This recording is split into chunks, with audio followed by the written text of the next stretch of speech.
bagyo. So, ang ginagawa na lang ni Daddy ay naglilinis na lang siya ng flooring. So, flooring na lang yung nililinisan natin para hindi malamigan yung ating mga alagang baboy. Ano, lakas! Lakas ng ulan. Lakas pa ng hangin. Nagsasapre.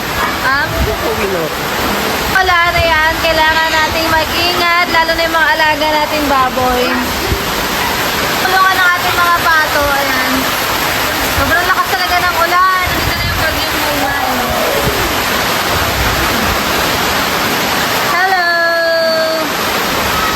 Ito na, malakas ang ulan. Hindi kami nagpapaligo ng ating mga alagang baboy. Ang inaano lang namin is yung mga flooring. Tinatanggal namin yung mga tae at yun yung nililinis namin.